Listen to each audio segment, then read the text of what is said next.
नमस्कार दोस्तों। जुनूनियत भरी इश्क भाग 5। रात का वक्त। रूम का दरवाजा खोलकर सक्षम अपने हाथ में खाने की थाली लिए अंदर आया। अंदर आते ही उसकी नज़र साक्षी पर पड़ गई, जो पूरी तरह खुद को खुद ब्लैंकेट से कवर किए लेटी थी। उसकी बच्चों की तरह हरकतें देखकर सक्षम के चेहरे पर स्माइल आ गई और वह बेड के पास आकर साक्षी को उठाते हुए बोला, साक्षी उठो, खाना खा लो। साक्षी जो जग रही थी, सक्षम की बात सुनकर उसने ब्लैंकेट को अपने सर से हटाया और मुंह बनाते हुए बोली, मुझे भूख नहीं है। सक्षम को हंसी आ गई और फिर वह अपनी हंसी कंट्रोल करते हुए फिर साक्षी से बोला, कोई बात नहीं, अगर भूख नहीं है फिर भी थोड़ा सा खा लो। साक्षी वैसे ही बोली, मैंने कह दिया ना, मुझे खाना नहीं खाना। सक्षम समझ गया कि साक्षी उससे बहुत ज्यादा नाराज है। वो उसको मनाने की बजाय हंसकर उसको चिढ़ाते हुए बोला, कोई बात नहीं, अगर तुम्हें भूख नहीं है मैं खुद ही खा लूंगा। और वैसे भी अगर तुमने ज्यादा खाना खाया तो तुम और मोटी हो जाओगी। सक्षम के उसे मोटी कहने पर साक्षी बेड से उठकर बैठ गई और गुस्से में सक्षम को घूरते हुए बोली, तुम्हारा क्या मतलब है कि मैं मोटी हूँ? सक्षम ने साक्षी की तरफ देखा और आराम से सोफे पर जाकर बैठ गया और खाने का एक बाइट लेते हुए साक्षी से बोला, हाँ, ज्यादा नहीं, थोड़ी तो मोटी हो। एक काम करो, तुम ना डाइटिंग शुरू कर दो, क्योंकि मोटे लोग बिल्कुल भी पसंद नहीं। सक्षम की बात सुनकर साक्षी का गुस्सा और भी बढ़ गया। उसने खुद को देखा तो वह दुबली पतली सी थी और सक्षम उसे मोटी बोल रहा था। साक्षी गुस्से में बेड से उठी और सोफे के पास आकर सक्षम की गोद में बैठ गई।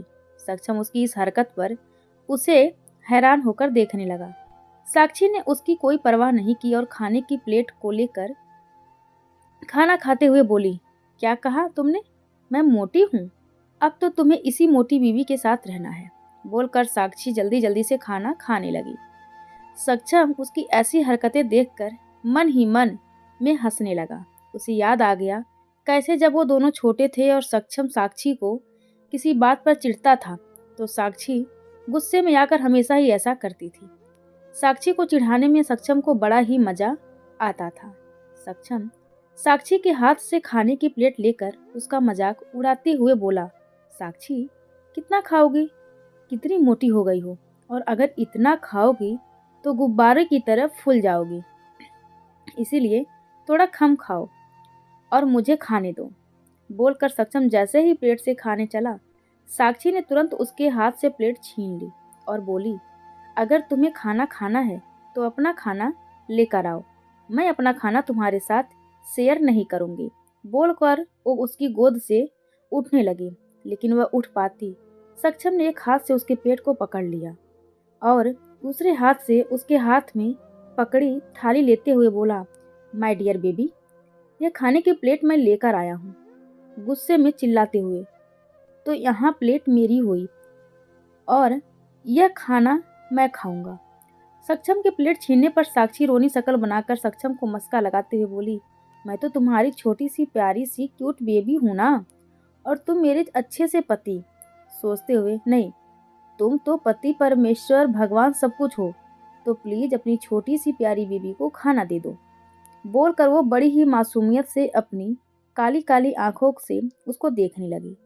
उसकी मासूमियत देखकर सक्षम भी उसे देखने से खुद को रोक नहीं पाया। साक्षी ने देखा कि सक्षम का पूरा ध्यान उस पर है। इसी बात का साक्षी ने पूरा फायदा उठाया और उसे धक्का देकर जल्दी से खाने की प्लेट लेकर सोफे से उठकर रूम में भागने लगी और सक्षम से हंसते हुए बोली, बुद्धू बनाया। सक्षम को अब समझ आया कि साक्षी उसे बुद्धू बना रही थी और वह बन भी गया। वह गुस्से में साक्षी को घूरते हुए बोला, मेरी खाने की प्लेट मुझे दो, वरना आज मैं तुम्हें छोड़ूंगा नहीं। साक्षी हंसते हुए, हाँ हाँ बुद्धू राजा, पहले पकड़ के तो दिखाओ। बोलकर वो भागने लगी। अचानक ही उसका पैर जमीन पर बिछे कारपेट में फंस गया और साक्षी मुंह के बल जमीन पर गिर गई और खाने की प्लेट उसके हाथ से नीचे गिर गई और सारा खाना जमीन पर फैल गया। हालांकि कारपेट बिछे होने से साक्षी को ज्यादा चोट नहीं आई, लेकिन उसे इस बात का दुख था कि उसका बचा खाना जमीन पर फैल गया। सक्षम जोर जोर से हंसने लगा। हंसते हुए साक्षी के पास आकर बोला, क्या हुआ बेबी, खाना खा लिया? बोलकर वो जोर जोर से हंसने लगा। साक्षी उसे खुद पर हंसता देखकर जमीन से उठी और चिढ़ते हुए बोली, तुम्ही ने मेरे खाने को नजर लगा दी, नजर अंदाज कहीं के। मैं तुमसे बात नहीं करूंगी। बोलकर साक्षी रोनी शक्ल बनाकर जमीन पर गिरे खाने को देखने लगी और आंसू बहाते हुए बोली, मेरा बेचारा छोटा सा खाना। साक्षी की एक्टिंग और उसके शुद्ध हिंदी बोलने का तरीका देखकर सक्षम ने अपना माथा पीट लिया। सक्षम अपने मन में हंसते हुए, दुनिया बदल जाएगी लेकिन यह लड़की कभी नहीं बदल सकती। पहले जब हम दोनों की लड़ाई होती थी तो यह मुझसे कहती थी मैं तुम्हें आशीर्वाद दे दूंगी, और अब शराब और नजरअंदाज। सक्षम मन ही मन हंसने लगा और साक्षी को रोते हुए देखकर मजाक करते हुए बोला, तुम रो क्यों रही हो? तुम्हारा पति इतना गरीब नहीं है जो अपनी मोटी बीवी को 2 वक्त का खाना भी ना खिला सके। चलो मैं तुम्हें बढ़िया सा खाना खिलाता हूँ। साक्षी चिढ़ते हुए अपने आंसू पोंछकर बोली, मुझे नहीं खाना तुम्हारा खाना। गरीब इंसान, अपना खाना अपने पास रखो।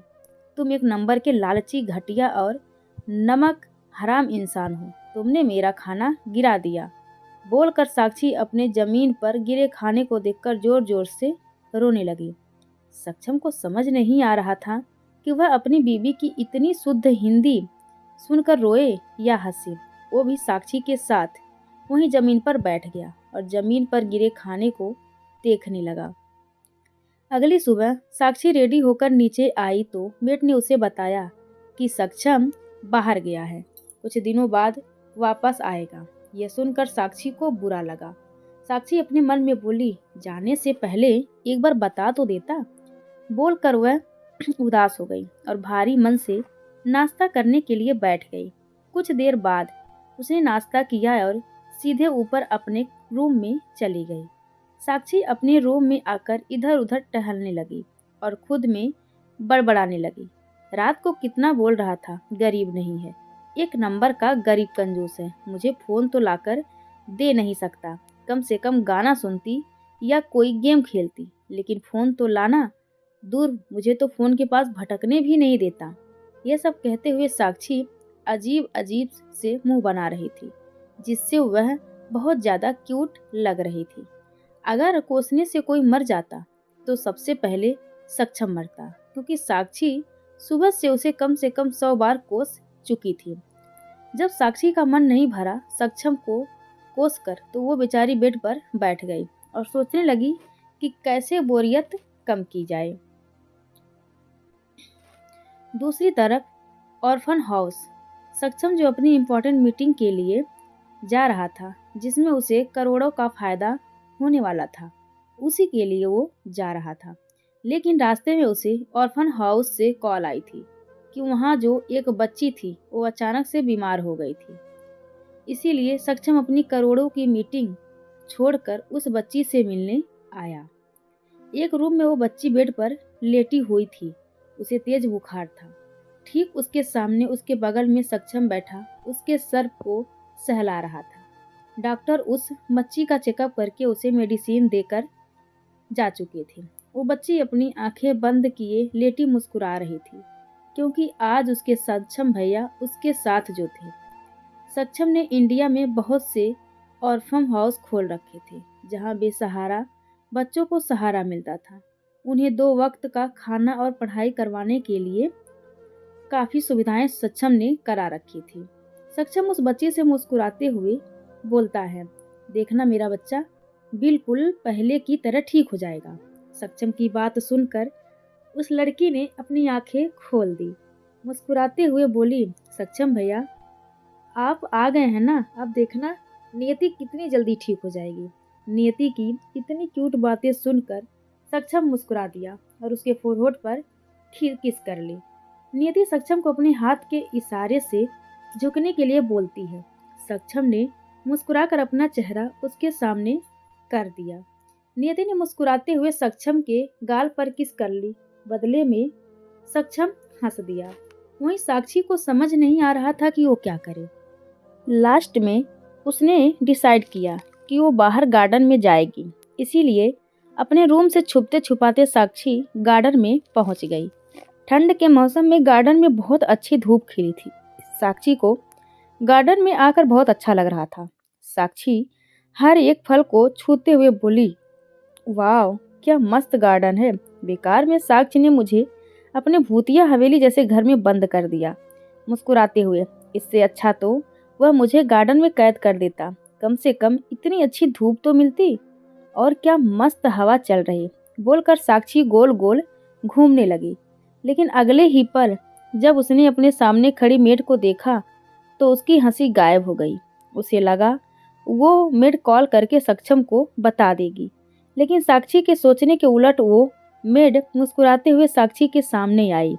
अपने हाथ में पकड़े जूस का गिलास साक्षी के हाथों में देते हुए बोली, मैडम आप थक गई होंगी इसीलिए जूस पी लीजिए। साक्षी एक पल को हैरान हो गई कि वो मेड सक्षम को फोन करके उसके बारे में नहीं बता रही, क्योंकि साक्षी को घर के अलावा कहीं भी जाने की परमिशन नहीं थी। लेकिन उसने सोचा क्या पता सक्षम ने ही ऐसा कहा हो, इसीलिए उसने इस बात पर ज़्यादा ध्यान नहीं दिया और जूस पीने लगी। साक्षी के जूस पीते ही उस मेड के चेहरे पर सातिर मुस्कुराहट आ गई, जो साक्षी ने नहीं देख पाई। धीरे धीरे साक्षी ने पूरा जूस पी लिया। कुछ घंटों बाद एक बड़े से पुराने घर के एक अंधेरे कमरे में एक लड़की बुरी तरह कुर्सी पर रस्सियों से बंधी हुई थी। उस लड़की की आंखों पर पट्टी और मुंह पर टेप लगा हुआ था। वो लड़की बेहोशी की हालत में थी। तभी उस रूम का दरवाजा खुला और एक शख्स धीमे कदमों से कमरे के अंदर आया और कुर्सी पर बंधी लड़की को देखने लगा। अंधेरे में उस लड़की का चेहरा बिल्कुल भी दिखाई नहीं दे रहा था। वह लड़का अपने सामने बंधी लड़की को देखकर शैतानों की तरह हंसते हुए बोला, आखिर तुम्हें हासिल कर लिया ही समर्थ ओबराय ने। पहले तो तेरा वह बचपन का प्यार हमारे बीच में आ गया था, लेकिन इस बार कोई भी हमारे बीच में नहीं होगा हमें अलग करने के लिए। कहते हुए समर्थ के चेहरे पर अजीब सी स्माइल आ गई। धीरे धीरे करके साक्षी को होश आने लगा और उसकी बॉडी में हलचल होने लगी। यह महसूस करते ही कि साक्षी होश में आ गई, समर्थ के चेहरे पर स्माइल आ गई और उसने साक्षी के मुंह पर टेप जोर से खींचकर निकाल दिया। दर्द से साक्षी जोर से चीख पड़ी। सक्षम ने उसके चेहरे पर लगा एक्स्ट्रा टेप हटा दिया। साक्षी गुस्से में चीखते हुए बोली, कौन हो तुम? एक बार मेरी आंखों की पट्टी खोल दो, तुम्हें तो मैं छोड़ूंगी नहीं।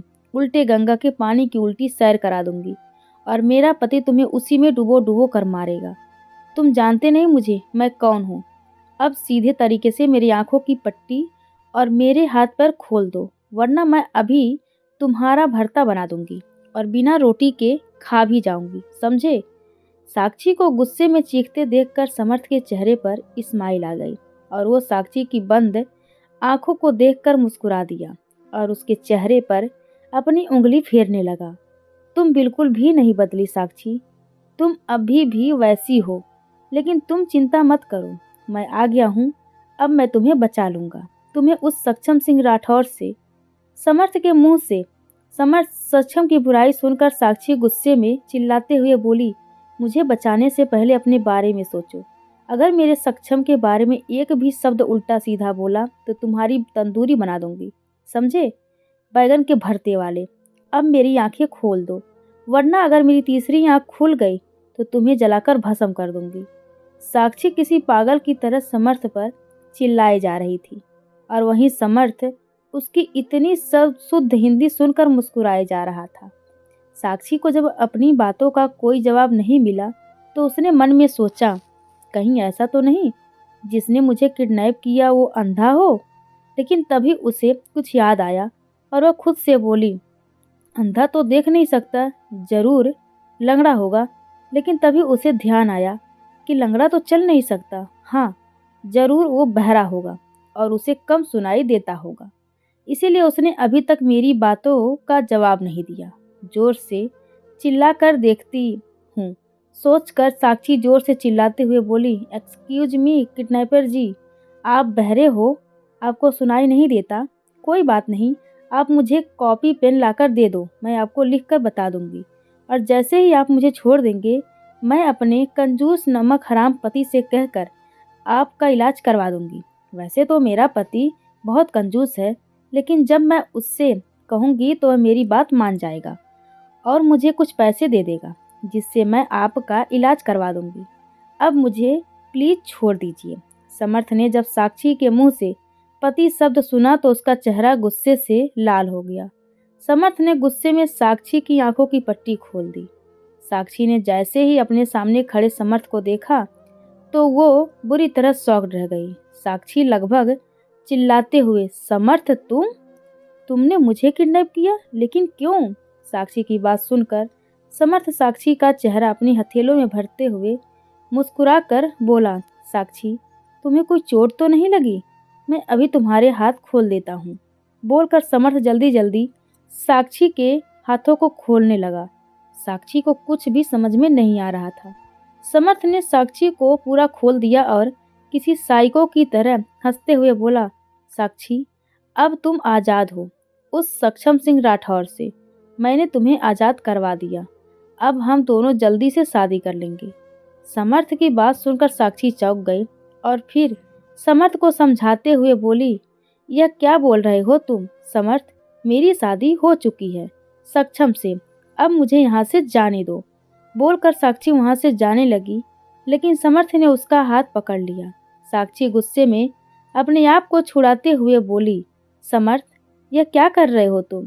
मुझे जाने दो। सक्षम कुछ ही देर में आता होगा और उसने अगर मुझे तुम्हारे साथ देख लिया तो बहुत बड़ी गड़बड़ हो जाएगी, इसीलिए मुझे जाने दो। सक्षम समर्थ गुस्से में अपने दांत पीसते हुए, ऐसे कैसे जाने दो तुम्हें? तुम्हारी शादी मुझसे होने वाली थी, भूल गई मैं तुम्हारा होने वाला पति हूँ, और तुम मुझसे ऐसे कैसे बात कर सकती हो?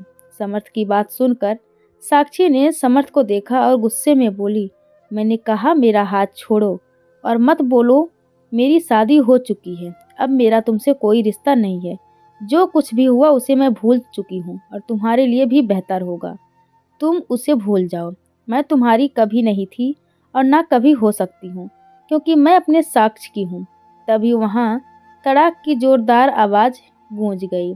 साक्षी के गोरे गाल पर समर्थ की अंगुलियों के निशान छप गए और उसकी आंखों में आंसू आ गए, लेकिन फिर भी साक्षी खुद को छुड़ाने के लिए जिसमें गुस्से में आकर समर्थ से उसे जमीन पर फेंक दिया।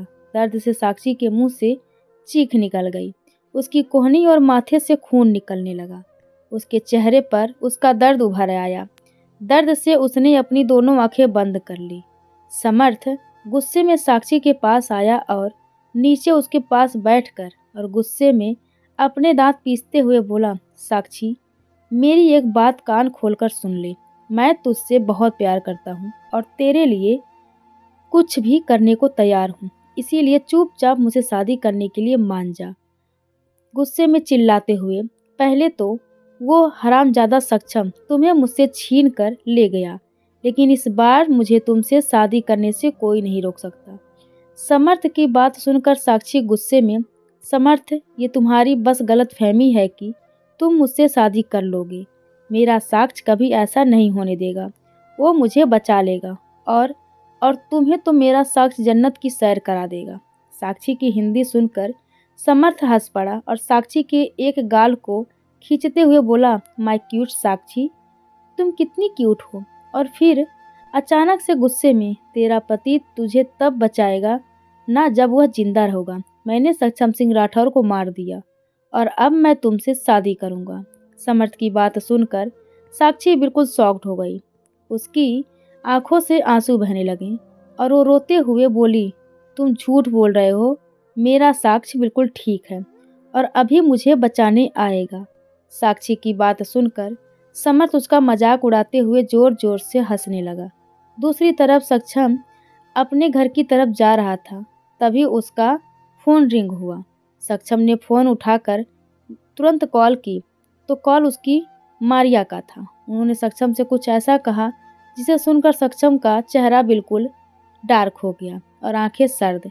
उसने गुस्से में फ़ोन कट कर दिया। तभी अचानक से उसके ड्राइवर ने गाड़ी में ब्रेक लगा दिया सक्षम गुस्से में चिल्लाते हुए बोला, गाड़ी चलाने की अकल नहीं है तो घर पर बैठो। ड्राइवर ने डर से कांपते हुए सामने की तरफ इशारा किया। सक्षम ने जब अपने सामने देखा तो उसकी आंखों में जैसे खून उतर आया। सक्षम की गाड़ी के आगे 10 से 12 गाड़ी उसका रास्ता रोके खड़ी थी। कुछ घंटों बाद समर्थ साक्षी से जबरदस्ती शादी करने की कोशिश कर रहा था। साक्षी खुद को छुड़ाने की लगातार कोशिश कर रही थी, जिस चक्कर में उसके हाथों पैरों में चोट लग गई थी और खून निकल रहा था। समर्थ ने जबरदस्ती साक्षी को मंडप में बिठाया और पंडित जी को धमकी देते हुए बोला, ए पंडित, जल्दी से मेरी शादी करवा। अगर जरा सी भी गलती की तो तेरे बच्चे और बीवी को जान से मार दूंगा। पंडित जी मजबूर होकर जल्दी जल्दी उन दोनों की शादी करवाने लगे। पंडित जी ने फेरे लेने के लिए कहा। समर्थ जल्दी से उठकर खड़ा हो गया, लेकिन साक्षी अभी भी वैसे ही बैठी थी। समर्थ ने बेरहमी से उसके बालों को पकड़कर उसे खड़ा किया और उसका जबरदस्ती हाथ पकड़कर लगभग उसे खींचते हुए साक्षी के साथ फेरे लेने लगा। कुछ ही देर बाद फेरे कंप्लीट हो गए और समर्थ साक्षी की मांग में सिंदूर भरने लगा। तभी उस जगह पर अंधाधुंध फायरिंग होने लगी। समर्थ के हाथ रुक गए जिनसे वो साक्षी की मांग भरने जा रहा था। उसी वक्त एक जोरदार आवाज के साथ दरवाजा खुल गया और उसके दोनों आदमी दर्द से तड़पते हुए जमीन पर आकर गिरे हुए थे। उन दोनों की हालत देखकर ही लग रहा था कि उनका बचना बहुत मुश्किल है। तभी समर्थ की नज़र सक्षम सिंह राठौर पर गई, जो अपने हाथों में राइफल लिए अपनी लाल आंखों से समर्थ को देख रहा था। उसका चेहरा बिल्कुल काला हो गया था। सक्षम को अपने सामने जिंदा देखकर साक्षी के चेहरे पर स्माइल आ गई। उसने जल्दी से समर्थ के हाथ को झटक दिया और जल्दी से उठकर खड़ी हो गई, जिससे समर्थ के हाथ में पकड़ा सिंदूर उसके ही चेहरे पर गिर गया। सक्षम, साक्षी ने धीरे से कहा और अपने सामने खड़ी सक्षम के पास भागकर जाने ही लगी। तभी समर्थ ने गुस्से में उसका एक हाथ मजबूती से पकड़ लिया।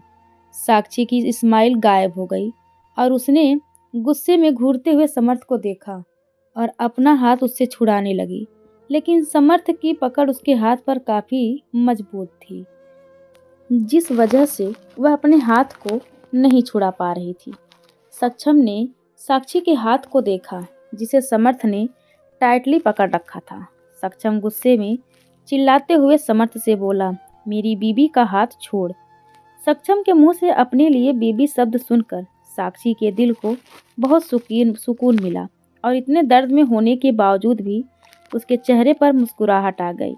वहीं समर्थ गुस्से में तिलमिला उठा और अपने दांत पीसते हुए बोला, तू जिंदा कैसे बच गया? मेरे आदमियों ने तो तुझे मार दिया था, फिर तू जिंदा कैसे बच गया? समर्थ की बात सुनकर सक्षम कुछ देर पहले जो हुआ वह सोचने लगा। फ्लैशबैक। सक्षम की गाड़ी की आगे 8 से 10 गाड़ियां उसका रास्ता रोककर खड़ी हो गईं। सक्षम, जो पहले से ही गुस्से में था, यह देखकर तो उसके अंदर का राक्षस ही जिंदा हो गया। उसने गुस्से में अपने ब्लेजर को उतार कर फेंक दिया और अपनी स्लीव्स की बटन खोलकर उसे अपनी कोहनी तक फोल्ड कर लिया और अपनी राइफल लेकर गाड़ी से उतरा और उतरते ही एक एक कर गुस्से में सबको शूट करने लगा। वो एक शार्प शूटर था, उसका एक भी निशाना चूक नहीं रहा था। वो इसीलिए क्योंकि सक्षम एक बिजनेसमैन के साथ साथ एक गैंगस्टर भी था, लेकिन यह बात उसकी और उसके बॉडीगार्ड के अलावा कोई नहीं जानता था। कुछ ही मिनट बाद वहां पर लाशों का ढेर लग गया। पूरी जमीन खून से लाल हो गई। सक्षम ने एक आदमी को देखा जिसकी सांसें अभी चल रही थी। सक्षम गुस्से में उसके पास आया और उसकी पेट में लात रखकर गुस्से में उससे पूछा, बोल, किसने भेजा तुझे? सक्षम का गुस्सा देखकर उस आदमी ने डरते हुए सक्षम को सब कुछ बता दिया। पूरी बात सुनकर तो सक्षम का खून ही खौल गया। उसकी आंखों में जैसे खून उतर आया।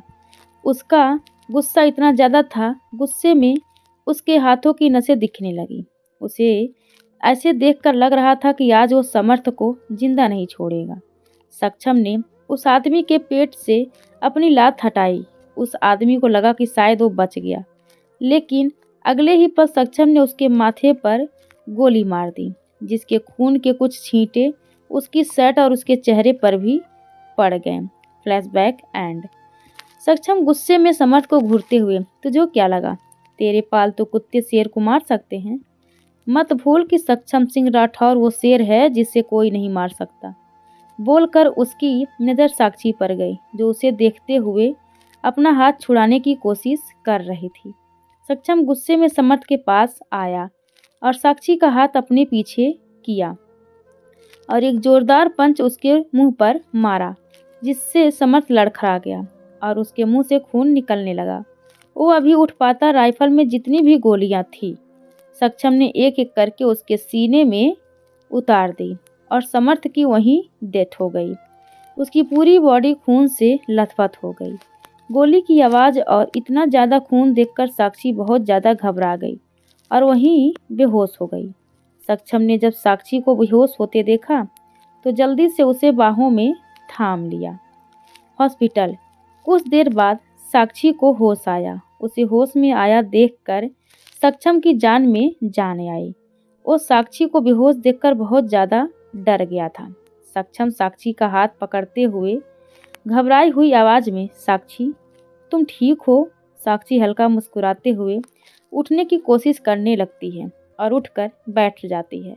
मैं बिल्कुल ठीक हूँ, तुम्हें घबराने की कोई ज़रूरत नहीं है। साक्षी को बिल्कुल ठीक देखकर सक्षम के चेहरे पर हल्की सी स्माइल आ गई, लेकिन कुछ सोचकर उसकी स्माइल गायब हो गई और चेहरे पर बेहिसाब गुस्सा आ गया। सक्षम को गुस्से में देखकर साक्षी मन ही मन सोचने लगी, अचानक से इसे क्या हुआ? मौत का बवंडर क्यों बन गया? लगता है आज इसके मौत के बवंडर में मैं डूबने वाली हूँ। हाय मेरी छोटी सी जिंदगी, अभी तो मेरे छोटे छोटे नन्हे नन्हे बच्चे भी नहीं हुए और सक्षम मुझे मारने की तैयारी कर रहा है। उसे यह सोचकर रोना आ रहा था। तभी उसके कानों में सक्षम की गुस्से से भरी आवाज़ पड़ी, उसकी हिम्मत कैसे हुई तुम्हारे साथ ये सब करने की? यह सुनकर साक्षी खुश हो गई कि सक्षम ने उसे कुछ नहीं कहा, लेकिन अगले ही पल उसकी खुशी गायब हो गई जब सक्षम गुस्से में उससे चिल्लाते हुए बोला, और तुम्हें क्या ज़रूरत थी मेंशन से बाहर निकलने की? जब मैंने तुम्हें मना किया था तो तुम बाहर क्यों निकली? सक्षम को खुद पर चिल्लाता देखकर साक्षी की आंखों में आंसू आ गए और वो रोते हुए सक्षम से बोली, क्रिकेट खेलने गई थी। सक्षम कंफ्यूजन से, क्या? साक्षी चिढ़ते हुए, बोर हो रही थी इसीलिए बाहर गार्डन में गई थी। एक तो तुमने मुझे इस मेंशन में कैद कर दिया और ऊपर से मेरे पास फ़ोन भी नहीं है गेम खेलने के लिए। बोलकर साक्षी खामोश हो गई। तभी सक्षम साक्षी को देखते हुए बोला, इसका मतलब तुम्हें फ़ोन चाहिए है ना? सक्षम की बात सुनकर साक्षी पहले तो हैरान हो गई और फिर उसने जल्दी से अपना सर हाँ में हिला दिया। हाँ, लेकिन क्या तुम मुझे फ़ोन लाकर दोगे? साक्षी ने सक्षम से सवाल किया। उसके सवाल पर सक्षम हल्का सा मुस्कुरा दिया। कुछ घंटों बाद सक्षम साक्षी को लेकर घर आ गया और उसे रूम में बेड पर लिटा दिया और रूम से बाहर जाने लगा। तभी साक्षी ने बेड से उठते हुए सक्षम से पूछा, तुमने फ़ोन के लिए कहा था? साक्षी का सवाल सुनकर सक्षम के कदम रुक गए और वो साक्षी की तरफ पलटा, जो उत्सुकता से उसे ही देख रही थी। सक्षम बोला, आज रात तक मिल जाएगा, तब तक तुम आराम करो। बोलकर सक्षम रूम से बाहर निकल गया। उसके जाने के बाद साक्षी बहुत देर तक कुछ सोचने लगी और आखिर में उसकी पलकें भारी होने लगी और वह बेड पर वापस लेटकर सो गई। दूसरी तरफ एक रूम में एक औरत को बुरी तरह रस्सियों से बांधकर रखा था। यह औरत कोई और नहीं, वही मेड थी जिसने साक्षी को वो जूस दिया था, जिसे पीने के बाद साक्षी बेहोश हो गई थी। वो औरत चीख रही थी, चिल्ला रही थी, पर वहाँ पर उसकी सुनने वाला कोई नहीं था। तभी उस रूम का दरवाज़ा खुला और दो शख्स रूम के अंदर आए। उन दोनों को अपने सामने देखकर वह औरत बुरी तरह कांपने लगी। उसके हाथ पैर बिल्कुल सुन्न हो गए, जैसे उसमें जान ही ना बची हो, क्योंकि उसके सामने कोई और नहीं, सक्षम और उसका असिस्टेंट खड़ा था, जो उसे वहाँ पर लाया था। सक्षम अपनी लाल आंखों से उस मेड को देखते हुए बोला, किसके कहने पर साक्षी को नशे वाला जूस दिया था, जिसे पीने के बाद साक्षी बेहोश हो गई थी। सक्षम की गुस्से से भरी आवाज उस मेड के मुंह से एक शब्द भी नहीं निकल रहा था। वो अपना सलाइवा कटकते हुए बोली, समर्थ, उन्होंने मुझसे कहा था साक्षी मैडम को जूस देने के लिए। सक्षम अपनी तेज आवाज में, झूठ नहीं, मुझे सच जानना है, और अगर तुमने मुझे सच नहीं बताया तो तुम सोच भी नहीं सकती मैं तुम्हारे साथ क्या करूँगा। इसीलिए तुम्हारे लिए बेहतर है मुझे सच बता दो। मेड डर से हकलाते हुए, अगर मैंने आपको सच बताया तो आप मुझे और मेरे परिवार को मारेंगे तो नहीं? सक्षम उस मेड को घूरते हुए, फालतू बकवास नहीं। मेड ने डरते हुए सक्षम को सब कुछ बता दिया, जिसे सुनकर सक्षम बिल्कुल शॉक्ड हो गया। लेकिन फिर उसके चेहरे पर डेविल स्माइल आ गई। उसने उस मेड को छोड़ने के लिए बोल दिया और वहाँ से चुपचाप निकल गया। उसके असिस्टेंट को समझ नहीं आया आखिर सक्षम के दिमाग में चल क्या रहा है। उसे तो मेड को सजा देनी चाहिए, फिर भी उसने उसे छोड़ दिया। लेकिन उसे उसका ऑर्डर फॉलो करना था, इसीलिए उसने मेड को छोड़ दिया। सक्षम राठौर मेंशन वापस आकर अपने रूम में आया तो देखा साक्षी बेड पर आराम से सो रही थी। उसके गाल पर अभी भी उंगलियों के निशान बने हुए थे और उसका गाल हल्का सूजा हुआ था। लग रहा था यह देखकर सक्षम की मुट्ठियां गुस्से में भीग गई। लेकिन अगले ही पल उसने गहरी सांस लेकर खुद को शांत किया और अपने कदम बेड की तरफ बढ़ा दिए। सक्षम ने धीरे से ड्रॉर खोलकर उसमें से फर्स्ट एड बॉक्स निकाला और हल्के हल्के हाथों से साक्षी के गाल पर ट्यूब लगाने लगा। इस वक्त उसके चेहरे पर किसी भी प्रकार की कोई एक्सप्रेशन नहीं थी। सक्षम साक्षी के चेहरे को देखते हुए बोला, तेरा बाप जिसने मुझसे सब कुछ छीन लिया, उसने अपनी ही बेटी को मारने की भी कोशिश की। ऐसे ही करके एक हफ्ता बीत गया। सक्षम ने अपने वादे के मुताबिक साक्षी को नया फोन लाकर दे दिया, जिससे वो बहुत ज़्यादा खुश थी, इस बात से अनजान कि उसकी ज़िंदगी में एक नया तूफान आने वाला है।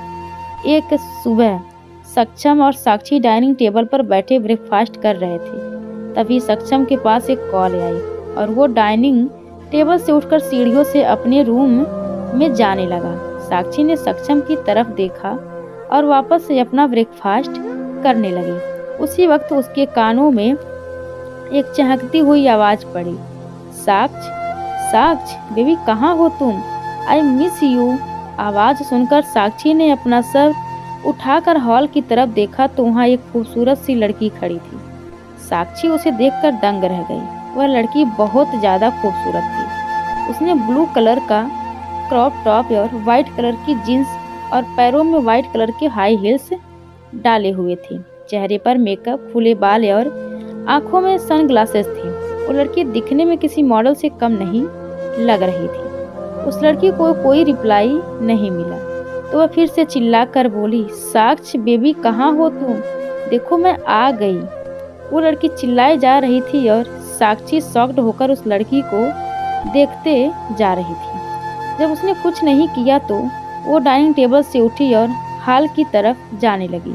तभी उसकी नज़र सीढ़ियों से उतरते हुए सक्षम पड़ गई, जो जल्दी जल्दी मुस्कुराते हुए सीढ़ियों से उतर रहा था। उस लड़की ने जैसे ही सक्षम को देखा, उसका गुस्सा 2 मिनट में गायब हो गया और चेहरे पर बहुत प्यारी सी मुस्कान आ गई। सक्षम ने नीचे आकर उस लड़की को अपने गले से लगा लिया और मुस्कुराते हुए बोला, मैंने कहा था मुझे बता देना, पर तुमने बताया क्यों नहीं? सक्षम की बात सुनकर वह लड़की मुस्कुरा दी। तभी किसी ने उस लड़की का हाथ पकड़कर अपनी तरफ खींचा।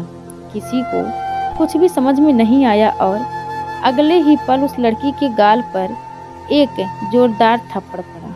सक्षम और रुचि बिल्कुल शॉक्ड हो गए। रुचिका अपने गाल पर हाथ रखे गुस्से में उस लड़की को घर घूर रही थी जिसने उसे थप्पड़ मारा था। वो कोई और नहीं, साक्षी थी। आज तक किसी ने भी रुचिका पर हाथ नहीं उठाया था, लेकिन आज पहली बार साक्षी ने उस पर हाथ उठाया था।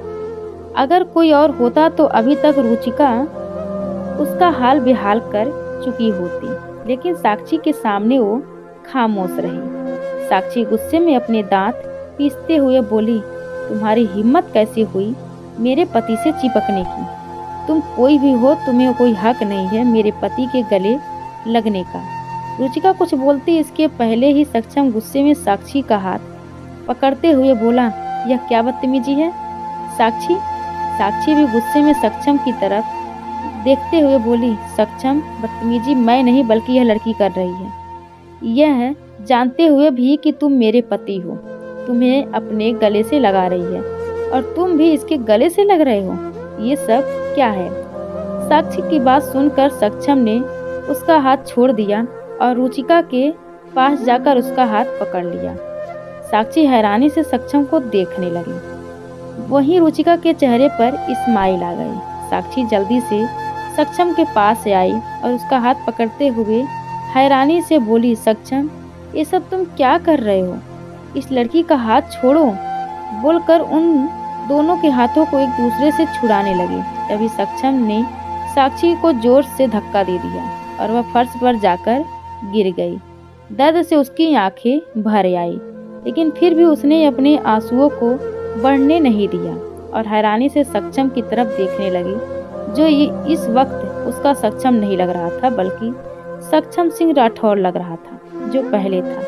साक्षी सक्षम की तरफ देखते हुए बोली, साक्ष, इस लड़की के लिए तुमने? लेकिन सक्षम ने साक्षी की बात बीच में ही काट दी और अपनी तेज आवाज में चिल्लाकर साक्षी से बोला, कौन सी लड़की?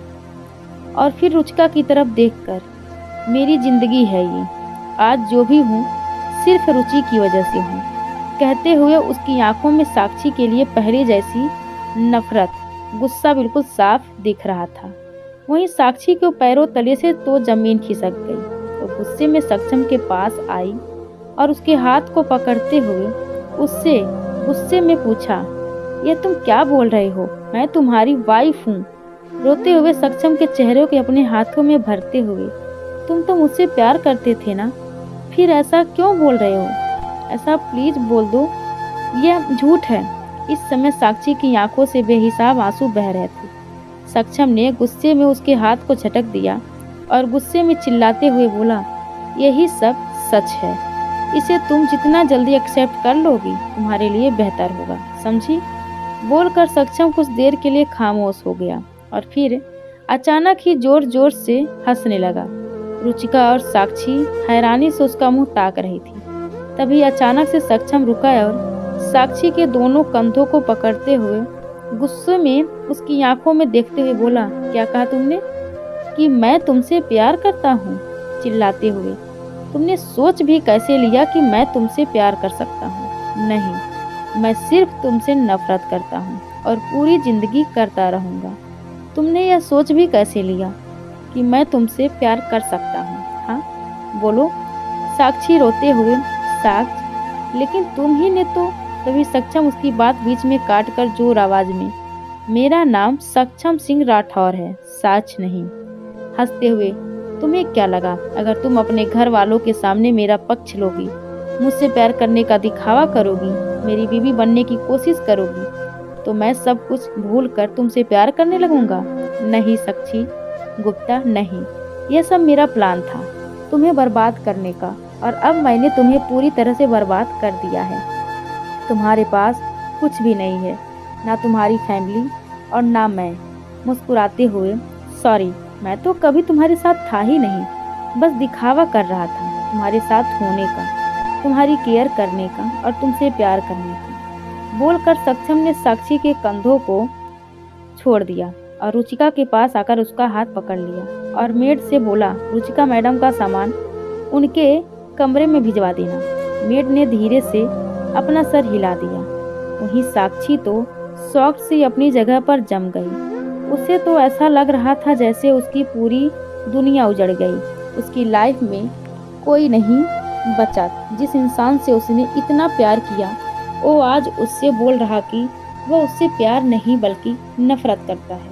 साक्षी को ऐसा लग रहा था जैसे वह कोई बुरा सपना देख रही है। उसकी आंखों के सामने सक्षम किसी और का हाथ थामे जा रहा था। उसके चेहरे के सामने बार बार सक्षम का चेहरा आ रहा था और सक्षम के बिताए पल याद आ रहे थे। कैसे उसका उसकी केयर करना, उसका उसे असमर्थ से बचाना और वह प्रॉमिस याद आते ही साक्षी ने जल्दी से अपने आंसू पोंछे और सक्षम के पास जाकर उसके आगे खड़ी हो गई और गुस्से में उसकी आंखों में देखते हुए चिल्लाकर चिल्लाकर बोली, साक्ष, आखिर कौन सी वजह है जिसकी वजह से तुम मुझसे नफरत करते हो?